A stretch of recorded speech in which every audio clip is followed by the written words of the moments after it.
Welcome to the Game 2 news conference of the NCAA Knoxville Regional. We are joined by Northern Kentucky head coach Dizzy Payton, first baseman Liam McFadden-Ackman, pitcher Nick McClanahan. Coach will make an opening statement, and then we will go into questions. Please raise your hand, and we will get a mic to you. Coach? Yeah, it's a good opponent we just faced, and, our guys came out swinging and, made some uncharacteristic mental mistakes. But I thought we fought hard all the way through. Questions? We'll get a mic to you.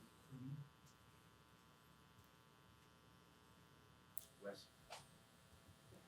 For Liam, I guess, you can't really ask for a better start for your team than the guys go up there, top one, hit one out of the yard. At that point, I'm sure y'all were confident anyway, but at that point, are you thinking, okay, let's go? Yeah, it's always good to punch someone in the mouth early first. Being on the road, getting the hit first, and being able to set the tone like that with clear leaving the yard's always good, and then T doubling down the line. So it's a great start.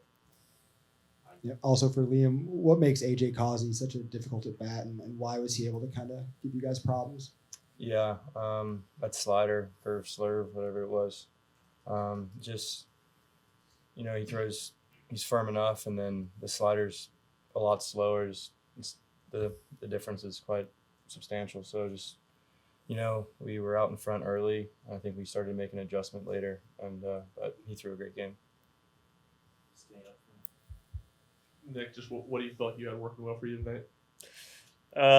I'd say locating fastballs inside. I think whenever I locate inside and up, it helps me out a lot later on in the count, especially if I get ahead as well. It gives me the opportunity to throw sliders off that and then go back up to fastballs up, and that was just on today.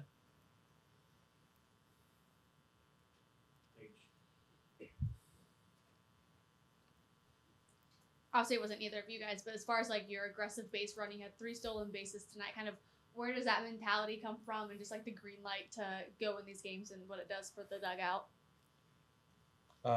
Yeah, since Dizzy took the job, he's instilled in us always play hard.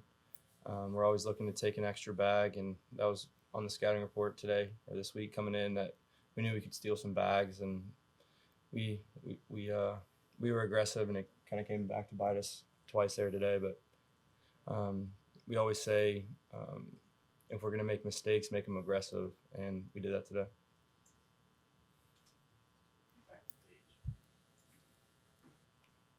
I'm sure you guys have been asked a few times. It's obviously your first Division I NCAA tournament appearance. Just kind of what was it like in the opening game? Obviously, you're not totally out of it yet, but just kind of what is it like to be here at the stage in front of these fans and be able to compete at this level? Go for it. Yeah, that was pretty electric tonight. I've been here for 4 years now, and we played at State, we played at A&M, Mizzou, Georgia, and that was probably one of the best experiences I've ever had. Atmosphere was great. It was just a great experience to come here and just play our brand of baseball. It was a great time. Yeah, I agree with him. The biggest thing is just the environment overall is always, especially here, electric. I got to soak it up once I came out of the game. Kind of, not gonna lie, blacked out when I was in the game. So kind of just soaked it all in that last half inning. For Nick, how quickly are you going to get to the wrapping the ice around the arm today, and then banging down the coach's door saying, I'm good to go? Pretty much right away. Ice already on. I had to hop on it right away. Been around the block a few times. This is my 6th year now, so getting old.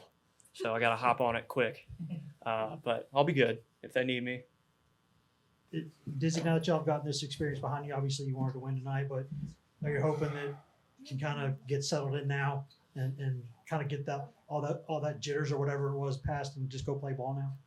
Yeah, I think we did a pretty good job of playing ball anyways. We had an experience 2 weeks ago at a regular season championship game against Wright State. Some of our guys got sped up, and we really used that as a learning experience to help out these situations. But, these guys are ready to play, and I think they're not sped up at all, and we'll be ready to go tomorrow. yeah, I guess Tennessee got a few more runs there late, but for most of the game, your arms were able to kind of keep them a little bit in check with the lineup and those numbers. How were y'all able to do that, and what'd you see kind of when you were scouting that offense? You know, obviously it's a really good lineup, but it's just like any other hitter. You got to keep them off balance. Like I said earlier, we did some uncharacteristic things. You know, Gillis had 4 walks. You know, that's pretty uncharacteristic of him, but it's just keeping him off balance and going at him. You know, and like Nick said, you know, any good hitter, you want to get him out on the inside, and some of our guys were able to do that. Paige. Kind of going back to earlier mentioning like, you know, not being a Division I school until like 2016, you know, Northern Kentucky, it is kind of like a smaller area, you know, right by Cincinnati. But for you all to kind of be in this moment, to take your program to this level and get that experience, kind of what's the momentum and trajectory from here, and how you guys look to maybe finish out your run here and just being able to get to this point so fast? Yeah, I mean, being able to get to this point so fast has a lot to do with who we surrounded ourselves with. We have a really good coaching staff, and you know, obviously, we hope that the trajectory just allows us to do more things, get more resources, be able to recruit a little bit different players, and it means everything to our university, our friends, our family. It's just a great experience, but we're going to use this as a kind of a catapult to take us into the future. Dizzy, what did you see from Causey on the mound from your vantage point, and what makes him a difficult challenge at the plate for a hitter? Well, I mean, it looked like he was throwing a wiffle ball to me. I don't get to stand in the box, but that thing's, pretty funky. And, it's just like I said earlier, number one thing of pitching is keeping people off balance. And he did that, like Max said. The differential between his fastball and his slider is huge. And, it's hard to stay on that. It's hard to cover both sides of the plate. Brian, did you have a question? Any other questions? Okay. Thank you. Thank you, guys. Thank you. Thank you.